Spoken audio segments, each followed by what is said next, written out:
कि एसआई भर्ती paper leak हुआ और एसआई भर्ती का जब खुलासा हुआ, एसआई भर्ती के साथ साथ अन्य भर्तियों का भी खुलासा हुआ।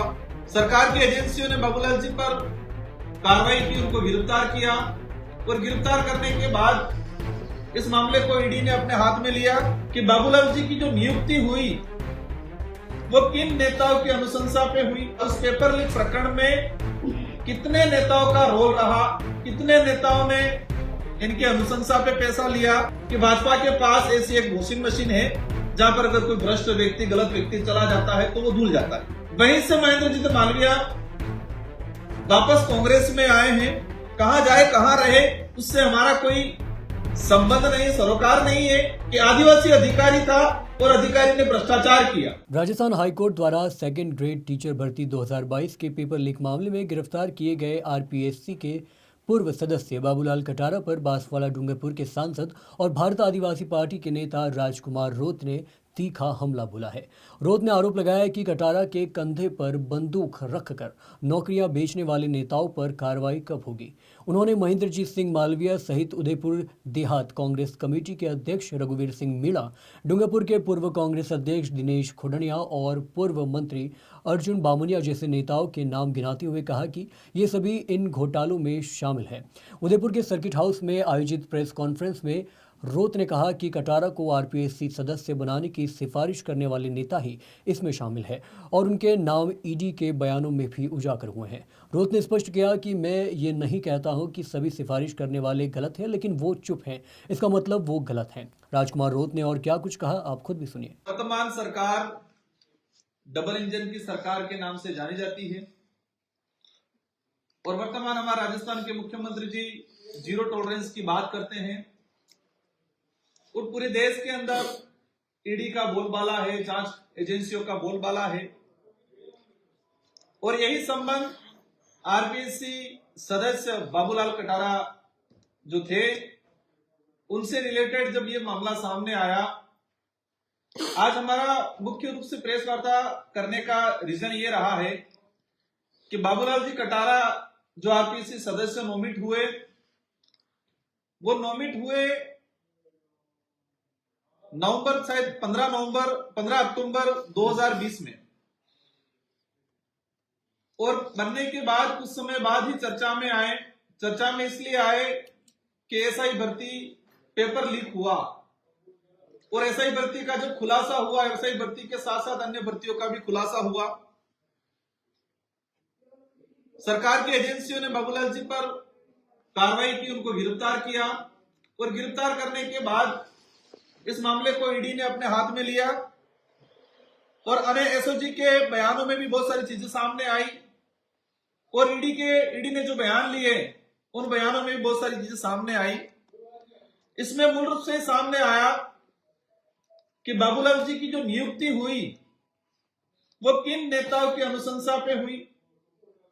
नियुक्ति होने के बाद बाबूलाल जी कटारा से कितने नेताओं ने संपर्क किया और पेपर लीक जो प्रकरण हुआ, उस पेपर लीक प्रकरण में कितने नेताओं का रोल रहा, कितने नेताओं ने इनकी अनुशंसा पे पैसा लिया, पेपर लेने का काम किया, यह लंबे समय से चर्चा में आ रहा है।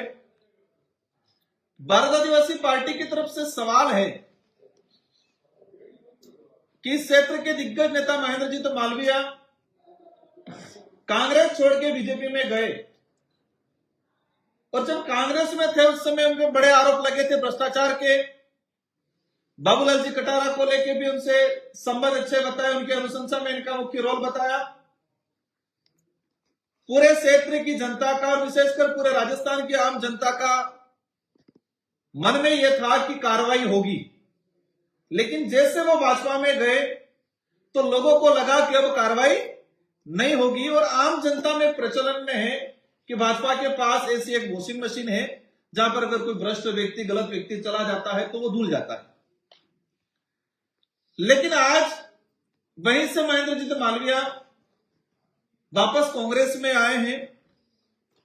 हमारा वो किस पार्टी में जाए, क्या करे, कहां जाए कहां रहे उससे हमारा कोई संबंध नहीं, सरोकार नहीं है। लेकिन हम आज विशेष रूप से कहना चाह रहे हैं कि एक आदिवासी बाहुल्य क्षेत्र के अधिकारी बाबूलाल जी कटारा को आरपीएससी सदस्य बनने का अवसर मिला था, एक इस क्षेत्र के लिए सौभाग्य की बात थी, गर्व की बात थी। लेकिन जैसे उन पे इनकी गिरफ्तारी हुई और गिरफ्तारी होने के बाद इस क्षेत्र में ये माहौल बनाया, और विशेषकर पूरे राजस्थान देश की राज्य की राजधानी में हम सुनते हैं कि आदिवासी अधिकारी था और अधिकारी ने भ्रष्टाचार किया।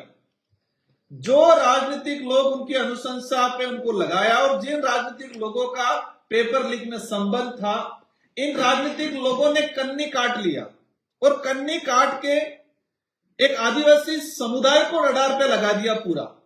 बाबूलाल जी कटारा का संबंध आदिवासी समुदाय और इस आदिवासी बाहुल्य क्षेत्र से बता के इस क्षेत्र और आदिवासी समुदाय की छवि धूमिल करने का काम किया।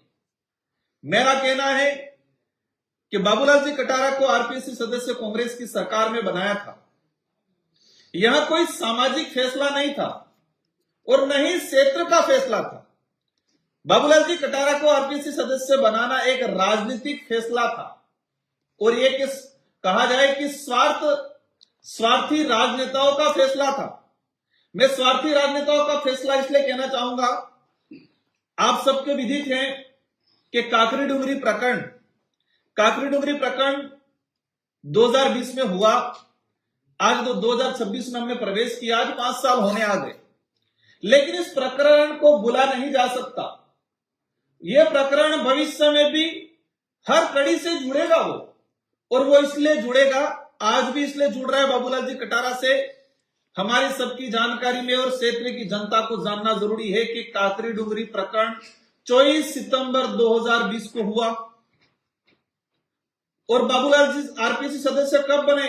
15 अक्टूबर 2020 को। मतलब काकरी डुंगरी प्रकरण होने के मात्र 20 दिन बाद बाबूलाल जी कटारा आरपीएससी सदस्य बने और ये क्लियर है कि काकरी डुंगरी प्रकरण से जुड़ा हुआ मामला था। यह जानना जरूरी है कि काकरी डुंगरी प्रकरण के तहत जो घटनाक्रम हुआ और उसमें हम तात्कालिक समय हमारी बीटीपी पार्टी थी, मैं विधायक था, हम पे लांछन लगाने का काम किया, हमको बदनाम करने का काम किया। लेकिन हकीकत यह है कि जो राजनेता बाबूलाल जी कटारा को आरपीएससी सदस्य नॉमिनेट करने में जिनका रोल था और नॉमिनेट करते वक्त उन्होंने ब्रीफ नोट बना के दिया था सरकार को कि काकरी डुंगरी प्रकरण को शांत कराने में आदिवासी अधिकारी बाबूलाल जी कटारा का रोल है, इसलिए उनको आरपीएससी सदस्य बनाया जाए ताकि आदिवासी वोट बैंक को साधा जाए। यह पत्र में लिखा था, कांग्रेस के नेताओं ने मुख्यमंत्री गहलोत साहब को यह ब्रीफ नोट किया था। मेरा कहना है कि जो नेता बाबूलाल जी कटारा की अनुशंसा करने वाले थे, इन्हीं नेताओं ने काकरी डुंगरी प्रकरण कराया था। यह सच्चाई है। आप जानते होंगे कि काकरी डुंगरी प्रकरण के बाद कुछ चैनलों ने इस चीज को उठाया, एक वरिष्ठ नेता का नाम लिया कि इस नेता की वजह से मामला शांत हुआ। अधिकारी ने बाबूलाल जी का नाम उछाला कि इस अधिकारी ने मध्यस्थता की और मामला शांत किया। दोनों लोगों को इनाम मिला, एक को आरपीएससी सदस्य बनाया, दूसरे को मंत्री बनाया नेक्स्ट। लेकिन कहा जाता है कि कुदरत का कहर या कुदरत किसी को नहीं बख्शती है। आज हमारा जो सवाल है, आज हमारा जो कहना है कि यह आदिवासी समुदाय की छवि धूमिल करने का काम किया जा रहा है और जो नेता इसमें इन्वॉल्व थे वो साइड में हट रहे हैं, अपने छवि सुधारने में लगे हैं। हम सरकार से आज मांग करते हैं और सरकार से सवाल पूछना चाहता है, मैं ही नहीं, इस क्षेत्र का समस्त आदिवासी बाहुल्य क्षेत्र का प्रत्येक वर्ग का युवा और इस क्षेत्र ही नहीं पूरे राजस्थान का बेरोजगार युवा, आप जीरो टॉलरेंस की बात करते हो, आज डबल इंजन की सरकार की बात करते हो, तो आरपीएससी में पेपर लीक हुआ, उस पेपर लीक में कितने लोग इन्वॉल्व थे? बाबूलाल जी ने स्वयं ने कहा है कि इन नेताओं की अनुशंसा पे लगा और इन नेताओं ने मेरे से पैसा लिया, तो ये सरकार इन नेताओं पे कार्रवाई क्यों नहीं कर रही है? यह भी सवाल उठता है कि आरपीएससी क्या एक सदस्य मात्र इन्वॉल्व था? क्या अध्यक्ष से लगा कि दूसरे सदस्य इन्वॉल्व नहीं थे? उसी दौरान एक चर्चा में फिर आया, आरपीएससी सदस्य थे मंजू शर्मा जी, उन्होंने इस्तीफा दे दिया, उनका भी नाम उजागर हुआ। कांग्रेस के प्रवक्ता थे हमारे बांसवाड़ा के, इनका संबंध साथ में बताया, एसओजी की जांच में भी सामने आया। लेकिन एक चीज देखा गया कि ये पेपर लीक जो प्रकरण जो था, जो गिरोह लंबे समय से काम कर रहा है और वर्तमान में भी हो सकता है कुछ हद तक एक्टिव हो, लेकिन इस सारे का ठीकरा एकमात्र आदिवासी अधिकारी बाबूलाल कटारा पे फोड़ने का काम किया है। और बाकी जो लोग अधिकारी आरपीसी के मेंबर हो या अध्यक्ष हो और इन नेता जो इन्वॉल्व थे, उन सारे नेता साइड में हट गए, बच गए और एकमात्र आदिवासी अधिकारी को बलि का बकरा बनाने का काम किया गया है। हमारा कहना है कि जो नेता इन्वॉल्व थे कांग्रेस के, बीजेपी की सरकार, हो सकता है उस समय तो मालवीय जी बीजेपी में चले गए थे इसलिए आपने कार्रवाई रोक दी हो, अब तो आपको भी लात मार के चले गए कांग्रेस के अंदर, वापस भाजपा में चले गए तो इसलिए आपने कार्रवाई रोक दी हो, आज तो चले गए। तो मैं चाहूंगा कि डबल इंजन की सरकार इस क्षेत्र में जो फर्जीवाड़ा हुआ था, पेपर लीक, एसआई भर्ती अकेले का मामला नहीं है, लाइब्रेरियन भर्ती में हुआ, शिक्षक भर्ती में हुआ, कई अनेक साक्षात्कार इंटरव्यू के अंदर फर्जीवाड़ा हुआ है, इन सारे का खुलासा होना चाहिए। ये वही नेता हैं जिन नेताओं ने आदिवासी बाहुल्य क्षेत्र में 2013 की अधिसूचना लागू करके रिजर्वेशन पॉलिसी लागू की, 2016 में संशोधित अधिसूचना आई। इन नेताओं ने इस क्षेत्र के आदिवासी युवाओं का आरक्षण बेचने का तो काम किया ही था, लेकिन बाबूलाल जी के कंधे पे बंदूक रख के नौकरियां बेचने का भी काम उन्होंने किया है। जो स्वच्छ छवि के साथ मेहनत का युवा था, जो मेहनत कर रहा है, बेचारा गरीब घर से उठ के आ रहा है, अपनी जमीन जेवरात गिरवी रख के पढ़ रहा है, ऐसे युवाओं का हक छीनने का काम किया है नेताओं ने, इनका खुलासा होना चाहिए। और इसलिए हम कई बार कहते हैं कि इस क्षेत्र के अंदर विचारधारा कोई रही नहीं है। भारत आदिवासी पार्टी एक मजबूत विचारधारा के साथ खड़ी है, लेकिन यहां पर कांग्रेस और बीजेपी की कोई विचारधारा नहीं है और इंटरनली एक होके लिए लोग काम करते हैं। आपने देखा होगा पिछला जिला परिषद का चुनाव कांग्रेस बीजेपी एक हुआ, अभी कांग्रेस में गए, कांग्रेस से बीजेपी में गए, बीजेपी से कांग्रेस में आ रहे। तो इस क्षेत्र को लूटने का काम किया है। तो भारत आदिवासी पार्टी इसका खुलासा करना चाहती है और सरकार से मांग करती है कि बाबूलाल जी कटारा की अनुशंसा करने वाले कितने नेता थे, इन नेताओं पे कार्रवाई हो। ईडी के बयान में आया है, बाबूलाल जी ने स्वयं ने कहा है कि मेरी जान का खतरा है। बाबूलाल जी को किससे जान का खतरा है?